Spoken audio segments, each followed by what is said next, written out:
তোমাদের হাতে তুলে দেবো। সেদিন তোমরা এই দেশ গড়বা, তৈরি হয়ে যাও। এই দেশ তোমাদের জন্য আমরা গড়তে নেমেছি। তোমাদের হাতে এই দেশের ভার আমরা তুলে দিতে চাই। বাংলাদেশ নামের যে উড়োজাহাজ, সেই উড়োজাহাজের ককপিটে বসবে যুবকেরা, আমরা গিয়ে বসবো পিছনের প্যাসেঞ্জার সিটে। দেশ তারা রকেট গতিতে চালিয়ে সামনের দিকে নিয়ে যাবে। পিছনে পাঠানোর আমাদের আর সময় নাই। সকল জাতি, ধর্ম, গোষ্ঠী, বর্ণ সমস্ত মানুষকে বুকে ধারণ করে আমাদের এই যাত্রা শুরু ইনশাআল্লাহ।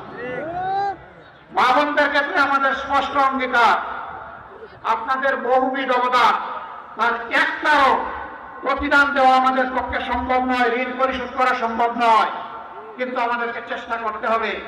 আমরা দুটি জিনিস আপনাদের জন্য নিশ্চিত করতে চাই। একটি হচ্ছে সমাজের সকল স্তরে আপনাদের অধিকার এবং মর্যাদা, দ্বিতীয়টি হচ্ছে আপনাদের নিরাপত্তা। আজকে এই দুটিরই অভাব। ইনশাআল্লাহ আমরা এমন একটা সমাজ করতে চাই, পুরুষরা পাবে পুরুষদের অধিকার, মহিলারা নারীরা পাবে তাদের, এবং কোন জালিম আমার কোন মা, বোন, মেয়ে, যারা কারো দিকে চোখ তুলে তাকানোর সাহস করবে না। সেই নিরাপদ বাংলাদেশ মায়েদের জন্য আমরা করতে চাই। ঘরে চলাচলে, কর্মস্থলে, সর্বত্র ইনশাআল্লাহ। চাঁপাইনবাবগঞ্জ আলহামদুলিল্লাহ একটা উর্বর জেলা, আমের রাজধানী, এখানে লিচুর রাজধানী, আরো অনেক কিছু এখানে। কিন্তু এই যে আস্তে আস্তে দেখলাম মহানন্দা, এখন নদী আর খুঁজে পাওয়া যায় না, এখন মরুভূমি, এখন পঙ্কা। আমরা নদীগুলোকে জীবন্ত করে তুলবো ইনশাআল্লাহ। নদীমাতৃক যোগাযোগ ব্যবস্থা এবং নদীকে সম্পদে পরিণত করবো ইনশাআল্লাহ। পদ্মাতে যেখানে বাঁধ দিলে, ব্যারেজ দিলে বাংলাদেশ পানি পাবে, সেখানেই ব্যারেজ নির্মাণ করা হবে ইনশাআল্লাহ। এই আমের রাজধানীতে আম সংরক্ষণ করার মতো কোন হিমাগার বা সংরক্ষণগার নাই। ইনশাআল্লাহ আমরা ঘোষণা দিয়েছি, পুরো উত্তরবঙ্গকে আমরা কৃষি শিল্পের রাজধানীতে পরিণত করব।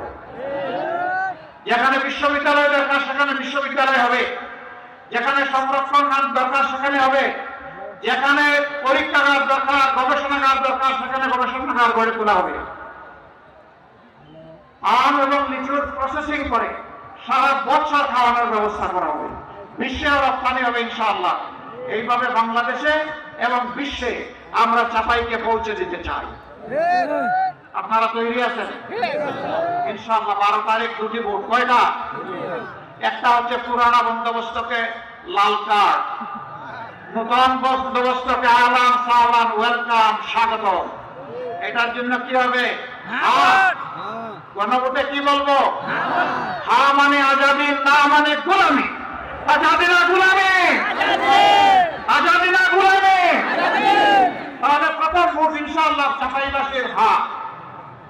দ্বিতীয় ভোটটি হচ্ছে ন্যায় এবং ইনসাফের পক্ষে, একটা বৈষম্য মুক্ত, দুর্নীতি মুক্ত, চাঁদাবাজ মুক্ত, মামলাবাজ মুক্ত, নারীদের অপমান মুক্ত এবং আধিপত্যবাদ মুক্ত একটা বাংলাদেশ গড়ার জন্য আমরা আপনাদের এই মূল্যবান ভোটটা চাই।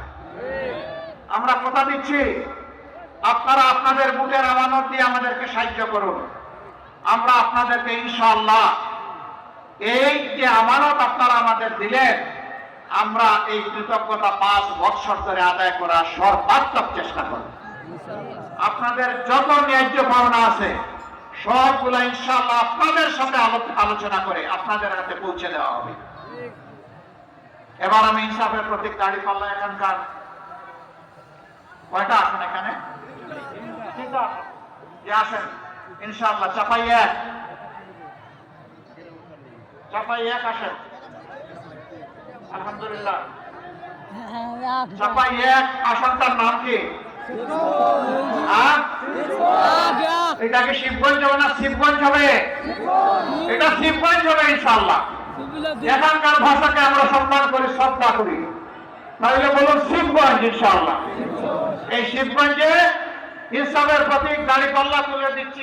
এই জায়গায় শক্ত করে ধরতে হবে, জাতির পার দিতে হবে ইনশাআল্লাহ। প্রতীক আছে?